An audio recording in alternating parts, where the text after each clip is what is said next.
Junhario.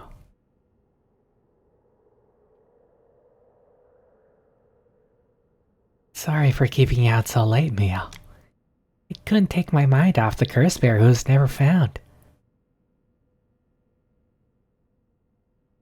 There's one that's never found. I thought I got them all. Oh, right. The, what's it called? Why can't I think of the name? The canal. What'd that mean? Hang on. What, Yoko's the mastermind? Doesn't seem like... No, that does. That makes sense. This game's going full circle. Is it? We're supposed to kill Yoko at the start. That's what that was supposed to be. We killed Yoko. Let's see if that pans out. Though, it's no problem for me. I usually work at night anyway. Did you see Yako home safely? Yep, we sent her home in a patrol car earlier. Apparently, she put up quite a fuss, saying she wanted to see things through to the end. Thank you. The piece of shadows was starting to take effect, so it would have been dangerous. The canal, where it all began. Well, the park playground. It's 8 p.m. Not around. This place is silent as a grave. No one wants to go out at night in these parts after everything that's happened over the past 2 days. Curse stones, right. Hang on, curse stones. Let's look at them. The one-sided reed. Kills by dismemberment. One whose face, address, name, age, occupation, and location, as well as the last 3 digits of the credit card, are all known by the curse bearer. Okamo was a lovely woman. She was spirited, worked hard, and lived a frugal yet pleasant life until her husband hanged himself. Wait a minute. My husband, a swindler? Who would believe such a thing? Okamo was determined to clear her husband's name. That is when she met Tomezo, a man who was a stranger to these parts. This man must be one of the daimyo's spies. It appears that after my husband, I will be next. So be it. But what is he hunting for? Koma, putting on the airs of a woman mourning her husband, went to the bridge nightly to seek information from Tomezo. She soon discovered that she was right, and that her husband had been deceived. Koma decided to bring her newfound knowledge to the daimyo, much to Tomezo's alarm. Angered at being misled, he confronted her at the bridge, but Koma would not listen. She cursed him, calling him vile names, and eventually his patience had worn thin. Blood spattered everywhere, and by the time he returned to his senses, it was already too late. He looked over the bridge into the river of blood below and saw a corpse of a woman, missing both an arm and a leg. Fascinating. And finally, the Taiko. Kills by bludgeoning one who is discovered to be hiding something from the curse bearer.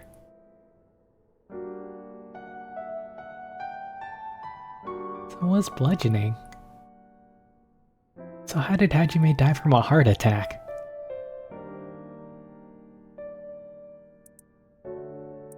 The deep sound of drums once again reverberates through the night air. How long has it been since we start hearing them each day?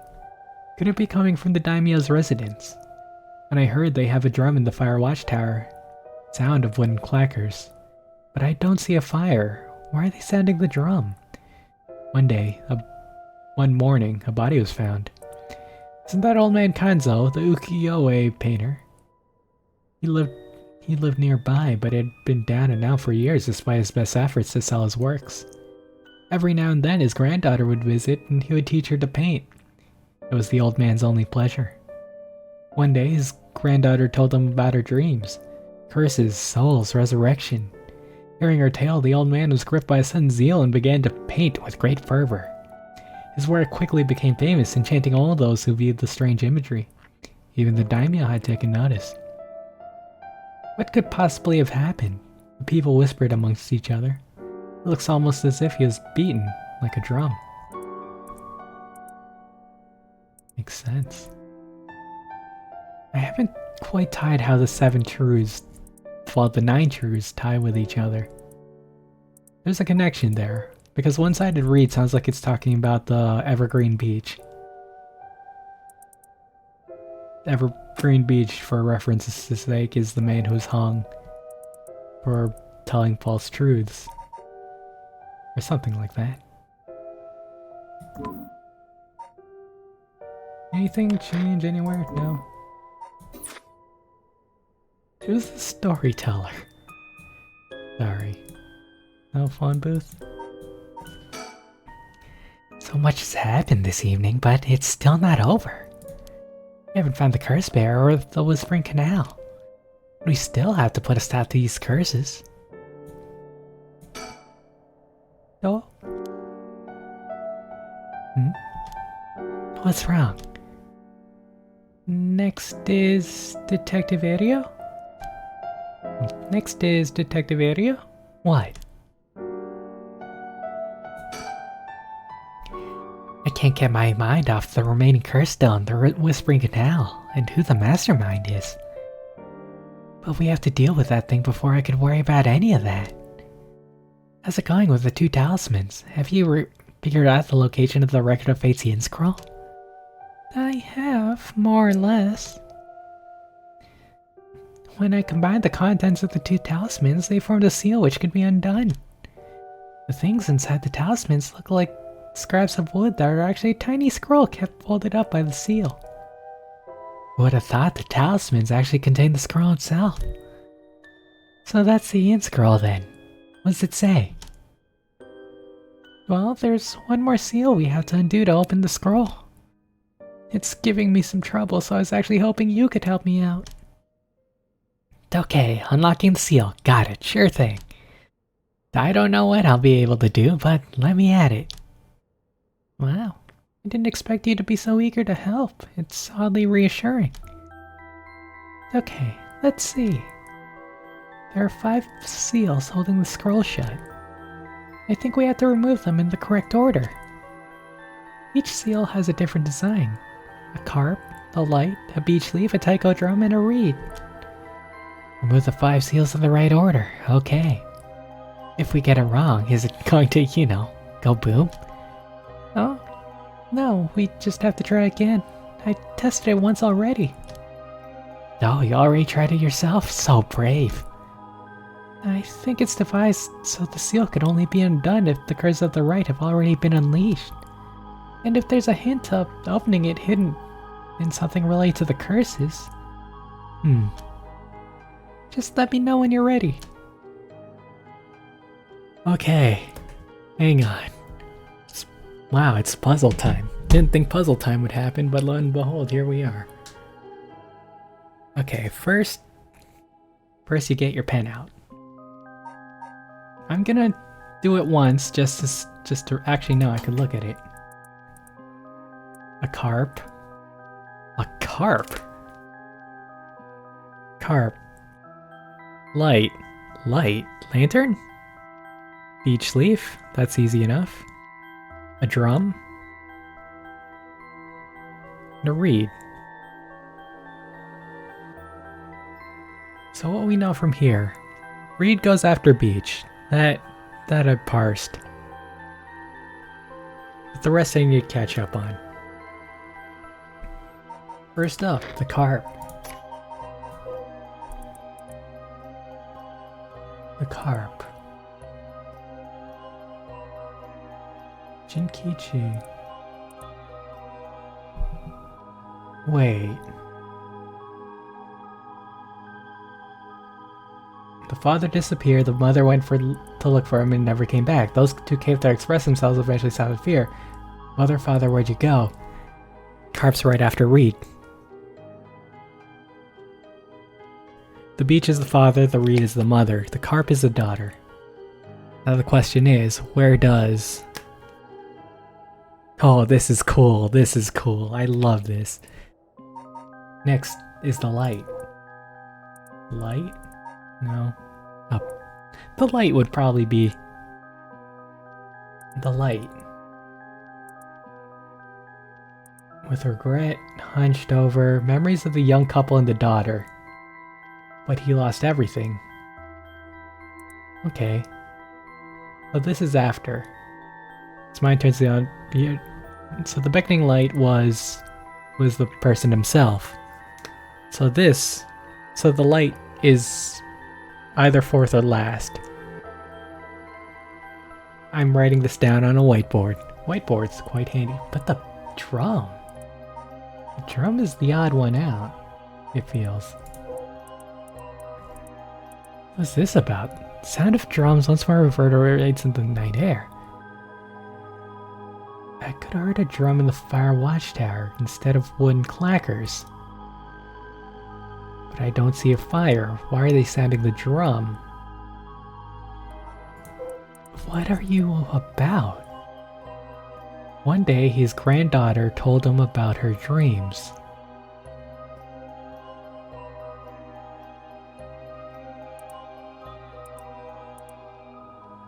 This one's last?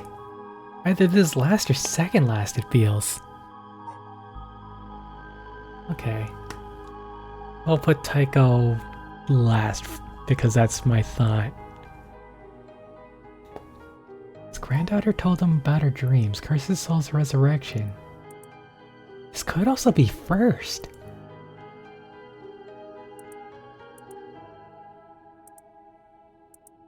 Okay. The Tycho's the only one I'm not sure about. Either that could be fourth, fifth, or first. Just because of just this granddaughter told him about her dreams. Either it could be the one that started off everything, or it could have been the thing that concluded everything. Let's see if my thing's right. Consult with Mio. Let's do that first. Okay, it won't explode or anything, so we might as well give it a try. I see, okay.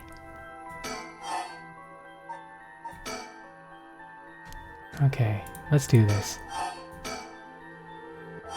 5 seals in correct order. Oh, wait. Okay, let's...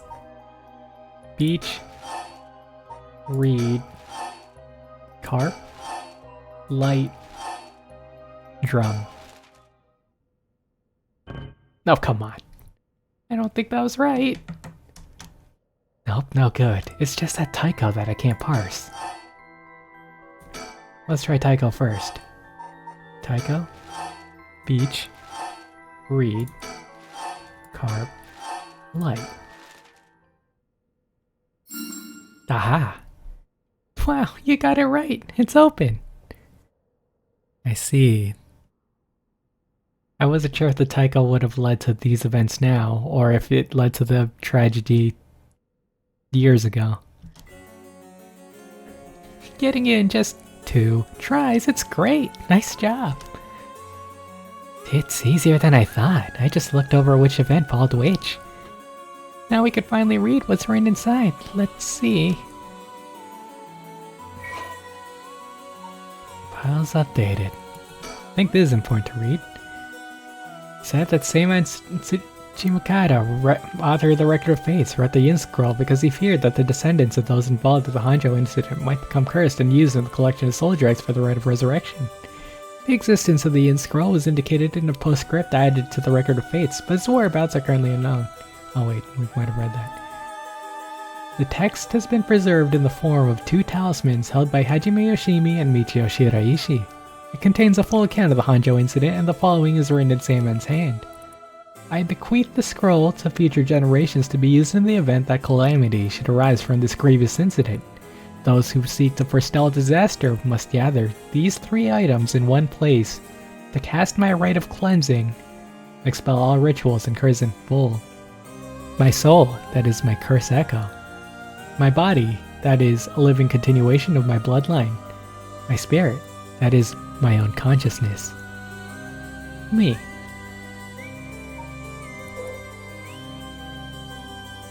This is a story that takes place in the late Edo period. There's once a family that lived in a row house in Honjo. The family consisted of the Netsuke craftsman named Jinkichi, his wife Koma, and their daughter Toki. They enjoyed a poor but happy existence. One day, they took in a man by the name of... That's me, I think. Who claimed to be a Shomoji. He was on the run, having barely escaped his life from something or other, and that wound up in Honjo. The tough circumstances had left him sick and destitute. Kichi felt sorry for the man and decided to shelter him.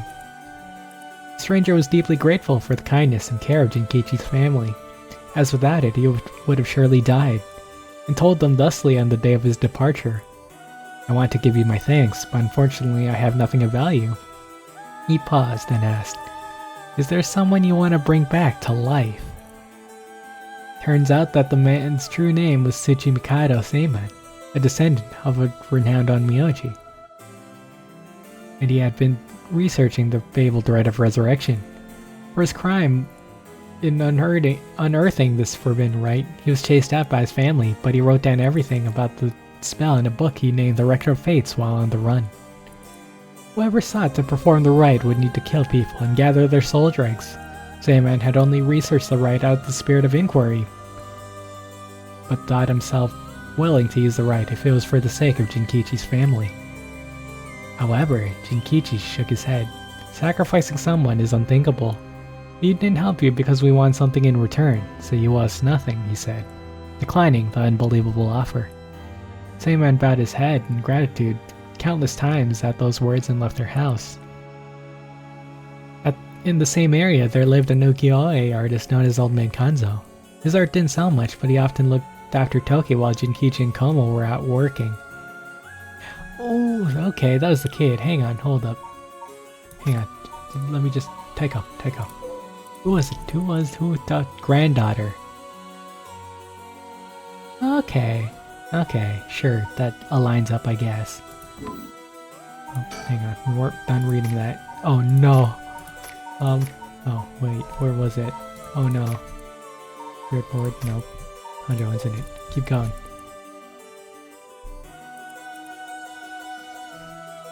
Young Toki heard Seiman's talk about the rite of resurrection, but being too young to comprehend it, regaled it to Old Man Kanzo as a story of fiction.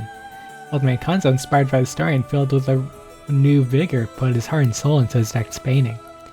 A piece centered around the theme of resurrection became an instant hit in town. Jinkichi, being a shrewd businessman, also saw an opportunity and jumped on the bandwagon by carving Netsuke, connected to Old Man Kanzo's ukiyo-e. He made up stories about his Netsuke, telling people that their blessings were connected to the resurrection. His business rapidly flourished. "That old man unknowingly left us a wonderful gift," thought Jinkichi and his family, but they were unaware of the tragedy that would soon unfold. Before long, word of Old Man Kanzo's wonderful ukiyo-e reached the ears of a local daimyo, and he was summoned at the lord's residence. But what awaited him was not praise, but cruel torture at the hands of Ashino, a female onmyoji who was in pursuit of Seiman. But it was her who pressured Seiman into researching the rite of resurrection, which she secretly planned to use to preserve her beauty for all eternity. Ashino took advantage of the fact that the daimyo's heart was weak and frail following the loss of his family, and manipulated him into capturing Old Man Kanzo, the source of the recent rumors about resurrection. "Tell us where you heard the rite of resurrection," Ashino demanded, as the brutal beatings continued. It is said that the eerie sound of the beatings rang out like the beatings of a taiko drum night after night, reaching even the watchtower of the Tsugaru residence. In the end, Ashino's cruel tortures secured her the information on Jinkichi's family and the existence of the Record of Fates. The daimyo sent his chief retainer to bring in Jinkichi, and the torture resumed afresh with a new captive. This time she had intended to obtain the whereabouts of Seiman and the location of the Record of Fates. Jinkichi didn't know where Seiman went, but even if he did, he had no intention of telling, and stubbornly kept his mouth shut. The torture was pushed too far, and Jinkichi was unintentionally killed before he spoke a word. Daimyo had Jinkichi's corpse hang from a beech tree and declared that Unable to bear the guilt of the crime of deceiving the masses with false rumors of resurrection, Shinkichi had committed suicide. This too was part of Ashino's plan to send a message to the common folk, especially with the increasing number of those who sought the right for themselves. News of what happened to Jinkichi spread and people lost interest in the right, but wondering if the stories of resurrection were all but a lie. But rumor that the daimyo's word was perhaps not at all that truthful spread quickly when a dancer claimed to have witnessed the chief retainer's cold-blooded handiwork firsthand, and Honjo fell into unrest once more. Dancer? Chief retainer arrested the girl and proposed a deal to put a stop to all the rumors. The girl was to say she just wanted attention and retract her story by saying it was entirely made up. In exchange, she would be given at most a wondrous stage to perform on. But when the day came, she was suffocated by the mask prepared for the performance.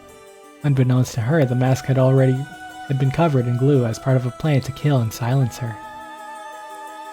Koma never believed for a moment that her husband Jinkichi had committed suicide. She was certain someone was behind his death and asked around persistently for the names, addresses, and any information she could find on people with the connections to the daimyo. The chief retainer would not allow things to escalate any further and had Tomezo, a ronin who had once served as a spy, go after her. However, she turned the table on him, shouting, "It was you who killed my husband, wasn't it?" Confronted with the accusation, Tomezo flew into blind rage and cut Koma down in broad daylight.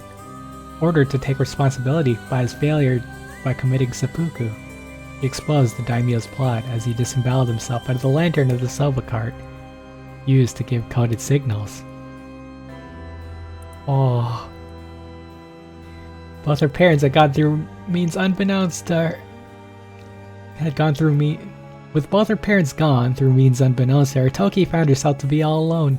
One day late at night, she was searching for her parents and met her doom, falling into a canal where she drowned. Meanwhile, the chief retainer had made no headway whatsoever in finding Seimon's whereabouts, and an incensed Ashino decided to set fire to his residence, burning him alive. In truth, all those connected to these events thus far were cursed by Ashino, so that their souls would turn into soul dregs upon death, which she had been collecting. All she needed to do is perform the right now. Was to get her hands on the record of fates. Sensing there was something serious at work behind the recent string of strange events in Honjo, Seimon returned to find he was too late. He broke down in tears where he learned of the unfortunate and unnatural death Jinkichi's family had met. Seimon realized it was the handiwork of Ashino when he found their soul dregs had been collected, and decided he had to prevent any further sacrifices from happening by confronting her on Honjo Bridge. What ensued was a fierce battle of spells that endured till the break of dawn.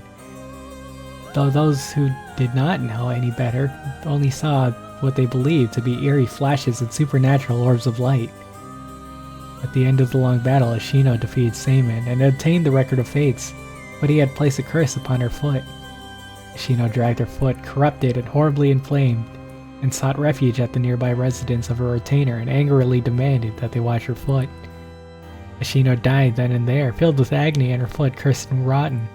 Seimon too, having sustained serious wounds during their fight, died that day on Honjo Bridge, still filled with regret. However, Seimon came back to life. Knowing that there would be enough soul dregs in place during their confrontation, he had prepared a spell that would activate the Red of Resurrection upon his passing.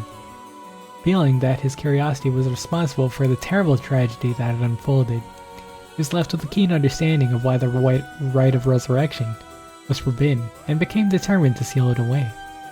Indeed, the reason he'd resurrected himself was for that very purpose.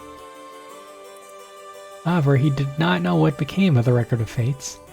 With nothing to seal away, he instead used the remaining soul dregs to turn 9 of the Netsuke made by the Jinkichi into ritual implements to be sealed away in Honjo. He placed a spell so that should someone try to activate the Rite of Resurrection again, all 9 pieces will awaken at once. And to pass the whole truth of those events into future generations, he wrote everything down, the Record of Fate's scene scroll, and passed it down to his descendants. Meanwhile, the townspeople kept silent about the incident out of fear of being cursed. However, these occurrences were so strange that gossip about it could truly be contained.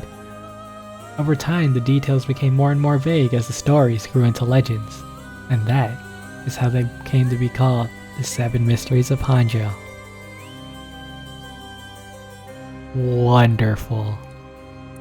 Tying everything together, allowing the player to piece this entire story together. I'll be honest, I missed this completely.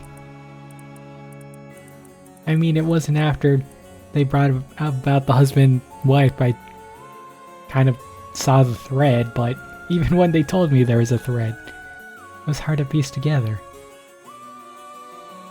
But beautiful. Beautiful crafting. And this couldn't have been done if you hadn't looked at the files and looked over things. Oh, beautiful, beautiful. I love it. That's how you tell a disconnected story. Although it doesn't really tell us why it's 7. I mean, I know 7's just a thing, conceptually. You know, your 7 Chaos Emeralds, your 7 Dragon Balls, whatever. Your 7 Sages. I mean, could have been 9. I guess.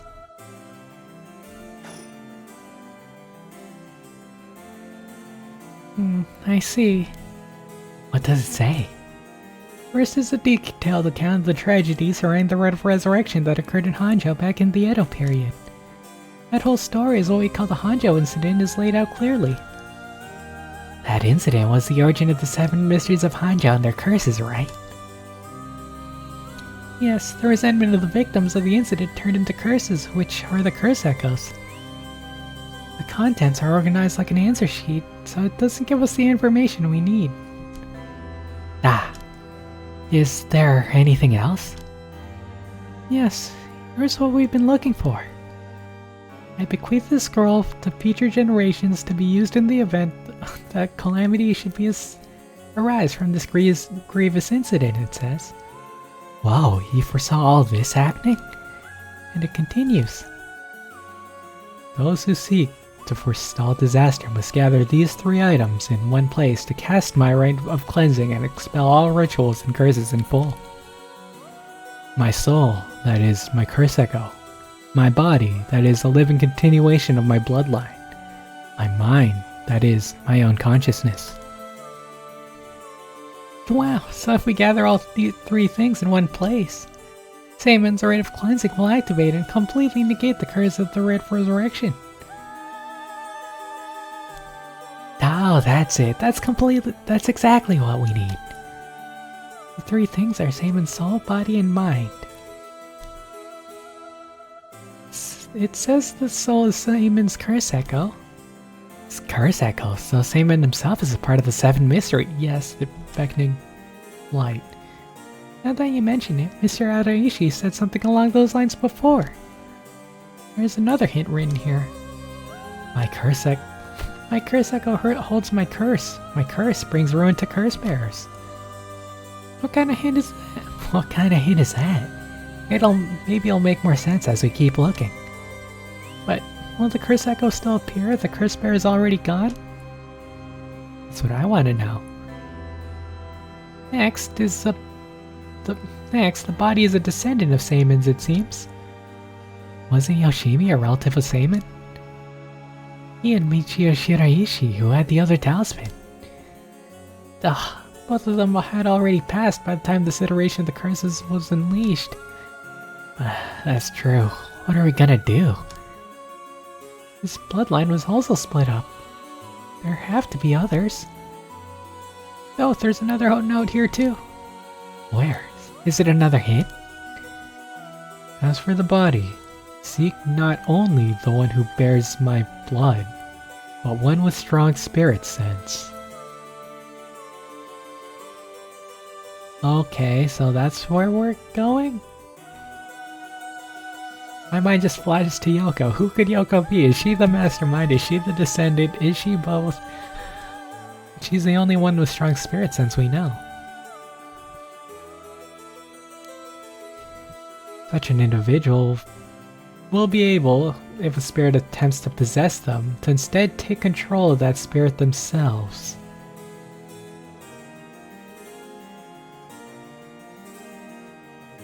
If a spirit attempts to possess them, to instead take control of that spirit themselves. No, it can't be her. It can't be Yak. No? Right? No. So it says.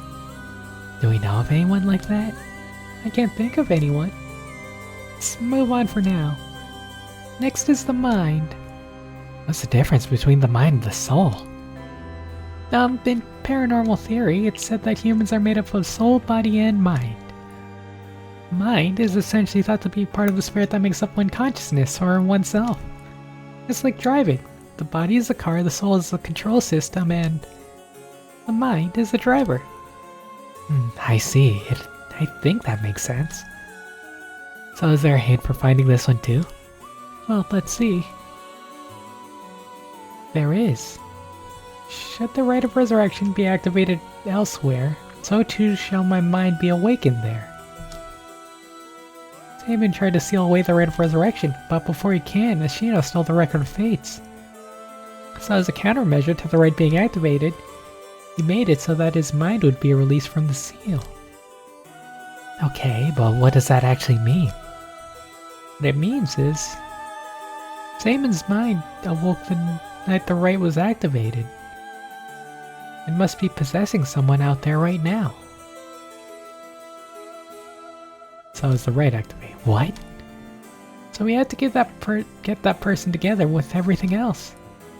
Alright, so we just have to find the curse echo, the descendant, and the person possessed by Saman? Then we just have to get them in one place and we'll be good to go. Right, but there is one thing. The second and third ones could both be the same person. Oh. But who could that be? It's just like how Michio lost her memories when she was possessing Yako. Saman's consciousness might not be aware of who it really is. So if he learned the truth, would he start to act of his own accord?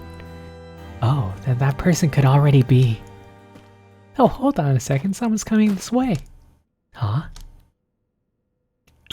Oh, how did you sound? My voice is going... Excuse me, could I interrupt for just a moment? Who might you be? Would you buy this empty can of juice I just finished drinking for 10,000 yen? Huh? Even if I throw these bones in from some fried chicken, you can't beat a deal like this. I really don't want them. Don't say that, come on, they're delicious. Actually, I thought I might just have a picnic right here. Wouldn't you join me? Sorry, I don't understand. What should we do? Well, it's not like we need this exact spot, and we can't do everything with other people around. Let's just move somewhere else. I'm sorry, we're in the middle of something, so we'll just be on our way, and you're dead.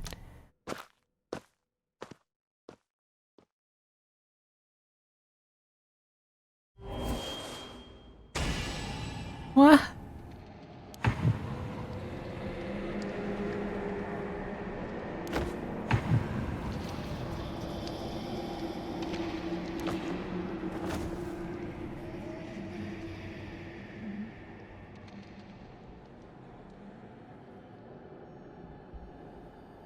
Congratulations, we found her. Were all three parts gathered? Wait, what's the second? Body, soul, and curse. All three were there. We were so close. I see, so I think we might have murdered Yoko from the start because we knew, except we didn't know. Future us knew. So future us murdered Yoko. As in us, that's gonna happen right now, perhaps. At least that's my hypothesis.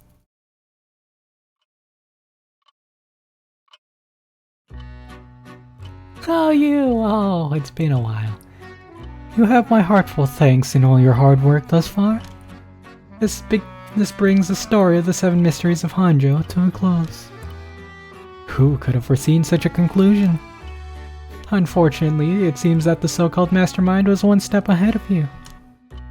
She remains hidden, leaving behind no evidence. Perhaps there is truly no way to stop her. However, should you find that this conclusion is not to your liking, then by all means, please pursue a different path. You have done it once before, so I'm sure you already know how. With that, I shall be taking my leave. I have been your humble storyteller. Good night. Hey, Tetsuo Tsutsumi's ending. However, hang on, there's some time stuff we need to go to. How do we commit murder?